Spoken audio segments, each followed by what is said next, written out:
আচ্ছা, গতকালকে তোমাদেরকে হোমওয়ার্ক দেওয়া হয়েছিল কিসের উপরে? প্রোটোকলের উপরে, তাই না? সিপিইউর যে প্রোটোকল থাকে সেই প্রোটোকল সম্বন্ধে তোমাদেরকে নির্দেশনা দেওয়া হয়েছিল যে তোমরা বাসায় হোমওয়ার্ক করবা। আজকে ফাইনাল ক্লাস হবে, তাই না? তোমরা কি সবাই কিছু এই প্রোটোকল নিয়ে কিছুটা স্টাডি করছো? ঠিক আছে, তাহলে আমি প্রোটোকলের উপরে তোমাদের কিছু প্রশ্ন করবো, সেটার উত্তর দেওয়ার পরে তারপরে আমরা মূল ক্লাসে যাবো। ওকে? আচ্ছা, গতকালকে প্রোটোকল সম্বন্ধে তোমাদেরকে হোমওয়ার্ক করতে বলা হয়েছিল, যেহেতু আজকে আমাদের ফাইনাল ক্লাস হবে, তাই না? প্রোটোকল সম্বন্ধে কি মোটামুটি হোমওয়ার্ক তুমি করছো? আচ্ছা, প্রোটোকলের অ্যান্ড্রয়েডের অ্যান্ড্রয়েড সেটের মধ্যে 4 প্রকারের প্রোটোকল ব্যবহার করা হয়। তার মধ্যে 4 প্রকার প্রোটোকলের 4 রকমের নাম আছে, ঠিক আছে? এই 4 প্রকার প্রোটোকলের নাম বলতে পারবা? কি কি নাম বলো তো? I2C, I2S, SPI, RFFE.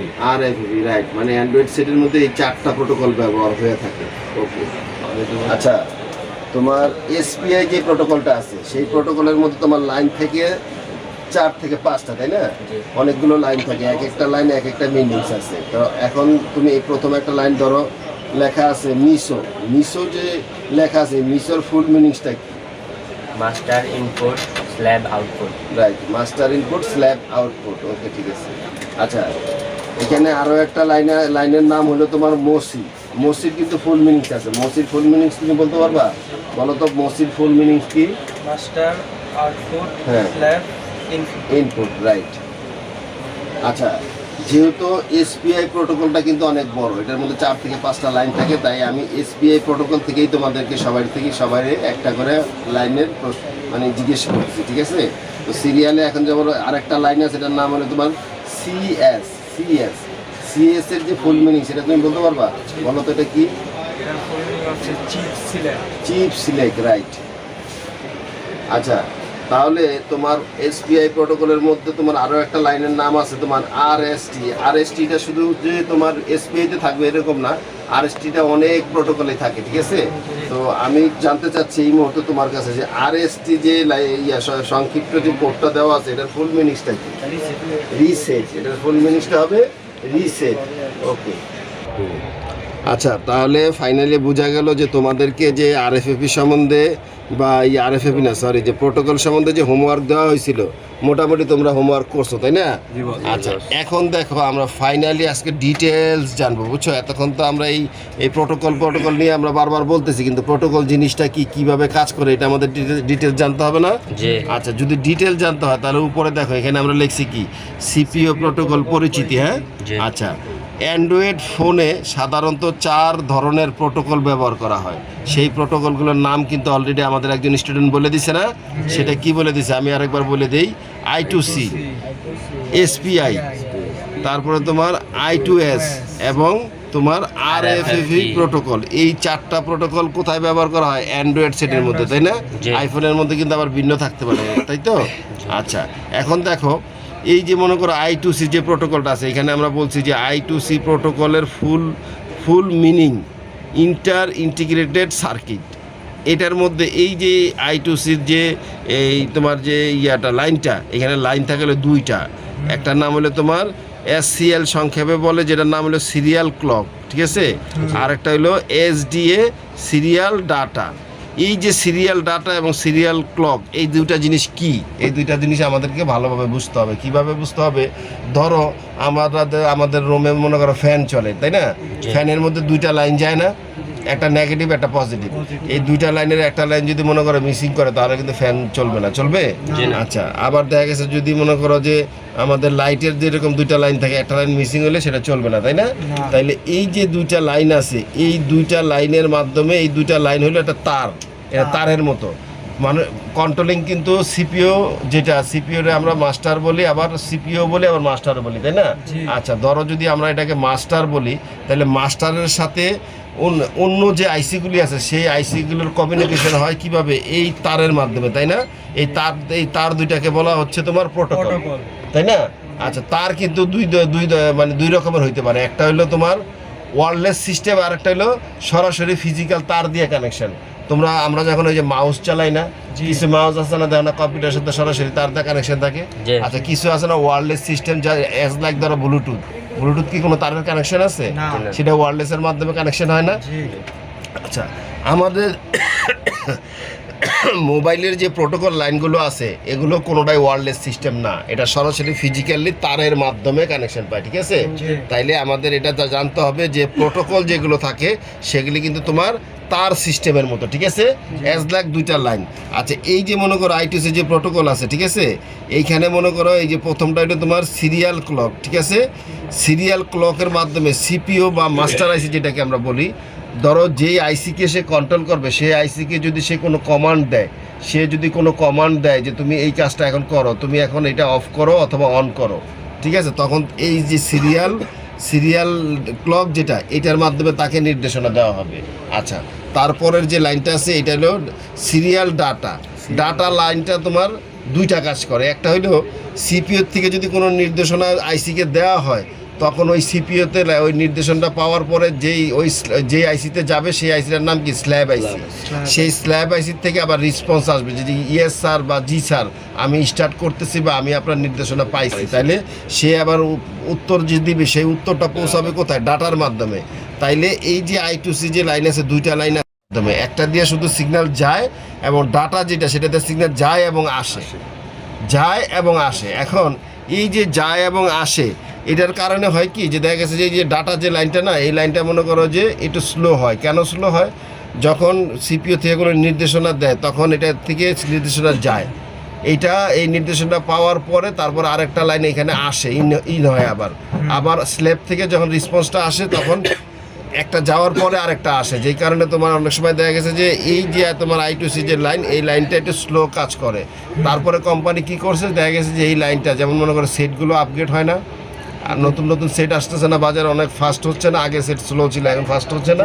আচ্ছা, এই সেটগুলোকে ফাস্ট করার জন্য কোম্পানি আবার কি করছে, এই যে I2C যে প্রোটোকলটা আছে সেই প্রোটোকলটাকে আপগ্রেড করে ফেলছে। আপগ্রেড করে এরপরে আরেকটা নাম দিছে, সেটার নাম দিছে তোমার SPI। এই যে দেখো নিচে আসছে SPI প্রোটোকলটা দেখো কেমন। এই যে SPI ফুল মিনিং, এটার ফুল মিনিংটা হচ্ছে সিরিয়াল পেরিফেরাল ইন্টারফেস, অর্থাৎ এই যে SPI যেটা, এটার ফুল মিনিংসটা কি দাঁড়াচ্ছে? Serial peripheral interface. দেখো এটার মধ্যে লাইন হয়েছে কয়টা? আগে আমরা এখানে তোমার I2Cর মধ্যে লাইন পাইছি কয়টা? দুইটা, সিরিয়াল ক্লক, সিরিয়াল ডাটা। আর যখন আমরা SPI-তে আসছি, আচ্ছা, তাইলে SPI প্রোটোকলটা যখনই আসছে সেটার মধ্যে লাইনগুলো কিন্তু অনেক বাড়াই ফেলছে, তাই না? আগে ছিল কয়টা? দুইটার মধ্যে তোমার একটা হলো তোমার সিরিয়াল ক্লক, সিরিয়াল ডাটা। তাইলে একটা দিয়ে শুধু সিগন্যাল যায় এবং ডাটা দিয়ে সিগন্যাল আসে এবং যায়, মানে এক লাইন দিয়ে দুইটা কাজ করা হয়, যেই কারণে ওটা একটু স্লো কাজ করে, তাই না? আচ্ছা, এইবার দেখো আমাদের যে এইখানে যে SPI যে সিগন্যালটা মানে যে লাইনগুলো আছে সেটা কয়টা লাইন করছে। এইখানে দেখো তোমার এই SPI protocol line names MOSI CS INT RST, তোমার এখানে 5টা লাইন করা হয়েছে, তাই না? আচ্ছা, এই যে দেখো এই যে 5টা যে লাইন করা হয়েছে, 5টা লাইনের দেখো এখানে কোনটার কি কাজ। এই যে 1 নম্বরে আছে তোমার মিসো মিনস তোমার মাস্টার ইনপুট স্ল্যাব আউটপুট, ওকে? এটার এই মিনিংসটা দাঁড়াচ্ছে, এইটা দিয়ে তোমার মনে করো যে স্ল্যাব যে আইসিটা, যে আইসির সাথে মাস্টারের কম্বিনেশন হয়, সেই আইসি থেকে একটা সিগন্যাল মনে করো সিপিওতে ইন হয়েছে, তাই না? মাস্টারে ইন হয়েছে, এটা বুঝাইছে না? তো দেখো মাস্টারে ইনপুট হয়েছে, অর্থাৎ স্ল্যাব থেকে এটা আউটপুট করা হয়েছে, ঠিক আছে? আচ্ছা, তারপরে দ্বিতীয় লাইন দেখো তোমার মোসি মিনস তোমার মাস্টার আউটপুট স্ল্যাব ইনপুট, অর্থাৎ তোমার মাস্টার আইসির থেকে আউট হয়েছে, সিগন্যালটা পাঠানো হয়েছে কোথায়? স্ল্যাবের মধ্যে পাঠানো হয়েছে, স্ল্যাব এটা ইন হয়েছে। যেটা আগের তোমার I2C প্রোটোকলের মধ্যে বলতেছিল যে এক লাইন দিয়ে আসতো, এক লাইন দিয়ে যাইতো, কিন্তু এইখানে কিন্তু তোমার এক লাইনে দিয়ে আসতেছে, আরেক লাইন দিয়ে যাচ্ছে, তাই না? তার মানে এক লাইনে ইনপুট হচ্ছে, আরেক লাইনে আউটপুট হচ্ছে, তাহলে এই লাইনটা কিন্তু ফাস্ট হয়ে গেল, একই সাথে দুইটা কাজ হবে, তাই না? এই কারণে তোমার SPI সিগন্যালটা তোমার ওইটার থেকে একটু ফাস্ট কাজ করে। আচ্ছা, তারপরে দেখো এইখানে CS নামে যে লাইনটা আছে, এটা হলো চিপ সিলেক্ট, অর্থাৎ তোমার এই যে SPI যে প্রোটোকলটা, এই SPI প্রোটোকলটা সিপিওর মাধ্যমে, সিপিও মনে করো এই SPI-এর মাধ্যমে মনে করো মাদারবোর্ডে যত আইসি আসে সবগুলো আইসির সাথে মনে করো যে এই একটা প্রোটোকল দিয়ে সব আইসিকে কন্ট্রোল করে। এখন যখন একটা সিগন্যাল পাঠানো হয়, যখন আইসি থেকে একটা সিপিও থেকে একটা সিগন্যাল স্ল্যাবের জন্য দেওয়া হয়, তখন কিভাবে বুঝবে যে এই সিগন্যালটা কোন আইসির জন্য পাঠানো হয়েছে? তখন এই যে সিএস যেটা চিপ সিলেক্ট, এই লাইনের মাধ্যমে সিলেক্ট করা হয় যে এই আইসির সিগন্যালটা কোন আইসির জন্য। 10টা আইসির মধ্যে এই সিগন্যালটা যাবে, কিন্তু একটা আইসি রেসপন্স করবে। কেন করবে? কারণ এই চিপ সিলেক্ট যে ফাংশনটা আছে সেই ফাংশনের মাধ্যমে এটা সিলেক্ট করা হবে যে এই আইসির জন্য এই সিগন্যালটা পাঠানো হয়েছে। ওকে, তাইলে চিপ সিলেক্টের ফাংশনটা আমরা বুঝতে পারছি। আচ্ছা, ঠিক আছে। তারপরে দেখো আইএনটির মানে হচ্ছে তোমার ইন্টাররপ্ট, ঠিক আছে?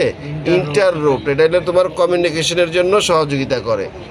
আচ্ছা, তারপরে দেখো নিচে আর একটা আছে আরএসটি মানে কি? রিসেট। অর্থাৎ রিসেটের কাজ কি? ধরো একটা প্রোগ্রাম করো, মনে করো তুমি, আমরা কি করি, আমরা দেখা গেছে একটা ফাংশনে ঢুকছি, সেই ফাংশন থেকে মনে করো আমরা বেরিয়ে আবার আরেকটা নতুন ফাংশনে যাই না? তাইলে এই যে নতুন আরেকটা ফাংশনে যেতেছি সেটা তোমার রিসেট করতে হবে না? তাহলে আগের ফাংশনটা ইরেজ করে নতুন ফাংশনে আবার চালু করতে হবে। এই যে মনে করো যে একটা থেকে আরেকটায় যাচ্ছি, নতুন একটা ওপেন করতেছি, নতুন একটা আরেকটা ক্লোজ করতেছি, এই সময় রিসেটটা কে করে? আরএসটি, ঠিক আছে? তাহলে তোমার আমরা এসপিআই প্রোটোকলের এই যে লাইনগুলো আছে, 5টা লাইন আছে, এটার কাজটা আমরা বুঝতে পারছি। কারণ হলো তোমার I2C থেকে তোমার এসপিআই এর তোমার স্পিরিটটা অনেক বেশি, কারণ এটার মধ্যে সিঙ্গেল কাজ করে, আর ওটার মধ্যে একটার মধ্যে 2টা কাজ করে, তাই না?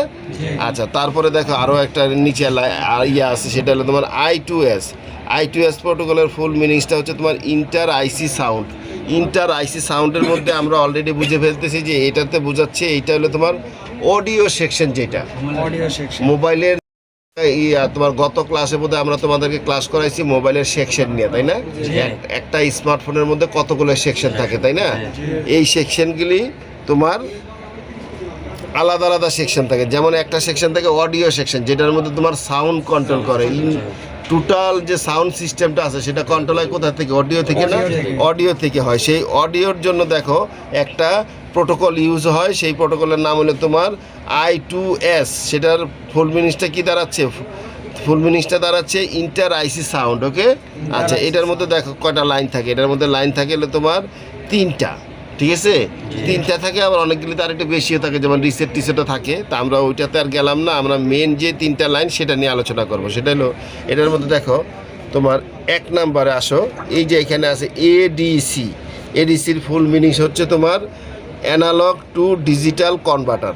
ওকে, আচ্ছা, অ্যানালগ টু ডিজিটাল কনভার্টার। আর এখানে 2 নম্বর আছে ডিএসির ফুল মিনিংস হচ্ছে তোমার ডিজিটাল টু অ্যানালগ কনভার্টার। ওকে, আর এই যে মনে করো 3 নম্বর যে ইয়াটা আছে, এখানে আছে WS লেখা, এইখানে আছে ওয়ার্ড সিলেক্ট মিনিংস হচ্ছে তোমার এই যে সিগন্যালটা একবার ডিজিটাল একবার অ্যানালগ, একবার ডিজিটাল একবার অ্যানালগ হয়, ঠিক আছে?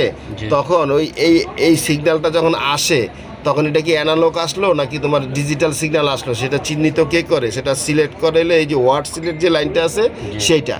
কারণ কি আমাদের সেটে যে তোমার সিস্টেমটা আছে, তোমার সাউন্ড সিস্টেমটা আছে, এটা কিন্তু তোমার অ্যানালগ এবং ডিজিটাল হয়। যখন আমাদের সিগন্যাল তোমার কোথাও পাঠানো হয় তখন সেটা তোমার ডিজিটাল আকারে যায়। যখন আমাদের সেটে কোনো সিগন্যাল আসে, সাউন্ড সিগন্যাল আসে, তখন এটা ডিজিটাল ইন হয়। এটা আমাদের সেটে আসার পরে এটারে আবার তোমার মডিফাই করে অ্যানালগ বানানো হয়, তারপরে আমরা সাউন্ডটা শুনতে পাই, ঠিক আছে? যদি অ্যানালগ না হয় তাহলে কিন্তু আমরা সাউন্ড শুনতে পারবো না। ওকে, তাহলে তোমার এই যে অডিওর যে ফাংশনটা আছে, অডিও ফাংশনের মধ্যে যেই প্রোটোকলটা ব্যবহার করা হয় সেটার নাম কি? I2S protocol. অনেক সময় দেখা যায় তোমার সাউন্ড জের করে, সাউন্ড গ্যার করে, সাউন্ডের টোন চেঞ্জ হয়ে যায়। দেখা গেছে যে পুরুষ মানুষ কথা বলতেছে মহিলাদের মতো কণ্ঠ আসে, আবার মহিলা মানুষের কণ্ঠ আবার দেখা গেছে বাচ্চাদের মতো আসে। এর কারণ হলো এই যে ডিজিটাল টু অ্যানালগ যে ব্যাপারটা আছে, এইটা যদি ঠিকমতো কাজ না করে তাহলে কিন্তু সাউন্ডটা তোমার অ্যাকুরেট ক্লিয়ার হবে না, ঠিক আছে? আর প্রোটোকল এমন একটা জিনিস, প্রোটোকল কোনো সেটে যদি প্রোটোকল মিসিং থাকে তাহলে কিন্তু সেই ফাংশন টোটালি ইনঅ্যাক্টিভ থাকে। দেখা গেছে আইসি ঠিক আছে, আইসির ইনপুট ভোল্টেজ ঠিক আছে, কিন্তু প্রোটোকল ঠিক নাই। প্রোটোকল ঠিক না থাকলে ওই সেকশন কিন্তু অ্যাক্টিভ হবে না, ঠিক আছে? এটা কিন্তু খুব গুরুত্বপূর্ণ একটা বিষয়। আচ্ছা, এরপরে আসলে নিচের ফাংশন আরেকটা আছে এইখানে তোমার এই যে 4 নম্বরে আছে তোমার এই যে RFFE প্রোটোকল। RFFE প্রোটোকলের ফুল মিনিংসটা কি দেখো? এইখানে ফুল মিনিংসটা হচ্ছে তোমার radio frequency front end. RFFE প্রোটোকলের full meanings radio frequency front end. এই দেখো এখানে আমরা বলছি কি use only for network section, অর্থাৎ এই যে তোমার আরএফপি যে প্রোটোকলটা আছে এইটার মধ্যেও দুইটা লাইন থাকে, সেটা কি থাকে, ডাটা এবং ক্লক, ঠিক আছে, ডাটা এবং ক্লক এই যে দুইটা সিগন্যাল থাকে, এই দুইটা সিগন্যালের কোনো একটা যদি নেটওয়ার্কে মিসিং থাকে তাহলে কিন্তু নেটওয়ার্কের আইসি যত ভালোই থাক নেটওয়ার্ক কিন্তু অ্যাক্টিভ হবে না, নেটওয়ার্ক আসবে না। সেটের নেটওয়ার্কের আইসি পাল্টাইতে তুমি হয়রান হয়ে যাবা, কিন্তু সেটি কিন্তু নেটওয়ার্ক অ্যাক্টিভ হবে না। এই জন্য সিপিইউর যে প্রোটোকলগুলো আছে, তাহলে এই প্রোটোকলগুলো ফাইনালি আমরা কি বুঝলাম, এই প্রোটোকলগুলো তোমার লাইনগুলো কিসের মাধ্যমে হয়, তারের মাধ্যমে, ঠিক আছে, ফিজিক্যালি সরাসরি কানেকশন থাকে। যদি কোনো কানেকশন মিসিং থাকে তাহলে তোমার সেই ফাংশন অ্যাক্টিভ হবে না। কারণ অনেক জায়গায় তো আমরা দেখছি যে ওয়্যারলেস কানেকশনে থাকে, তার ছাড়াও তো চলে, তাই না? কিন্তু আমাদের স্মার্টফোনে কিন্তু তার ছাড়া কিন্তু এই প্রোটোকলের কোনো লাইনের কোনো সুযোগ নাই, ঠিক আছে, সবগুলো তোমার তারের মাধ্যমে কানেকশন, ফিজিক্যালি কানেকশন থাকবে। ওকে, তাহলে প্রোটোকল সম্বন্ধে আমরা বুঝতে পারছি। তাহলে প্রোটোকলের গুরুত্ব আমরা ভালোভাবে এটা বুঝতে পারছি তো। তাহলে প্রোটোকল যদি কখনো মিসিং থাকে তাহলে কিন্তু আমাদের সেই ফাংশন অ্যাক্টিভ হয় না। ওকে, তাহলে প্রোটোকল সম্বন্ধে মোটামুটি ভালোভাবে বুঝতে পারছো। প্রোটোকলের সম্বন্ধে আর কোনো কনফিউশন নাই তো, কোন প্রোটোকল কোন সেকশনের কোন সেকশনে ব্যবহার হয় সেটাও তো বুঝতে পারছো। ওকে, ঠিক আছে। আচ্ছা শোনো, তাহলে আমরা প্রোটোকল সম্বন্ধে মোটামুটি সবাই কি ভালো মতো বুঝছো? আচ্ছা, প্রোটোকল জিনিসটা তো খুবই ইম্পর্টেন্ট একটা জিনিস, তাই না? মানে দেখা গেছে যেই সেকশনে তোমার প্রোটোকলের সিপিইউর প্রোটোকলের লাইন গেছে সেখানে মিসিং হলে কিন্তু সেই সেকশনটা ইনঅ্যাক্টিভ হয়ে যায়। ওকে, আচ্ছা, প্রোটোকল সম্বন্ধে এতক্ষণ পর্যন্ত আমরা কিন্তু শুধু থিওরিক্যাল আলোচনা করছি, তাই না? প্রোটোকল লাইনটা কিভাবে কাজ করে এই সম্বন্ধে জানতে পারছি। আসলে প্রোটোকলের কিন্তু প্র্যাকটিক্যালের একটা ব্যাপার আছে। হ্যাঁ, আমরা মিটারের মাধ্যমে দেখবো যে প্রোটোকলের যে লাইনগুলো থাকে সেটা কিভাবে আমরা বুঝবো সেটা মিসিং আছে কিনা, ঠিক আছে। এই প্র্যাকটিক্যালটা আমরা স্কিপ করে দিব। কেন করে দিব? কারণ হলো তোমার ইতিপূর্বে আমরা প্রোটোকল নিয়ে আমাদের ভিডিও আছে, তাই না? সেই ভিডিওতে আমাদের আপলোড করা আছে। আমরা পূর্বের যে ভিডিওটা আছে সেই ভিডিওটা আমরা লিঙ্কটা ডিসক্রিপশনে দিয়ে দিব, যারা সেই ভিডিওটা দেখে নাই তারা ওই ভিডিওটা দেখে নেবে। তাহলে এখন আমরা কি করব, আমরা প্রোটোকল সম্বন্ধে প্র্যাকটিক্যাল করবো। ওকে,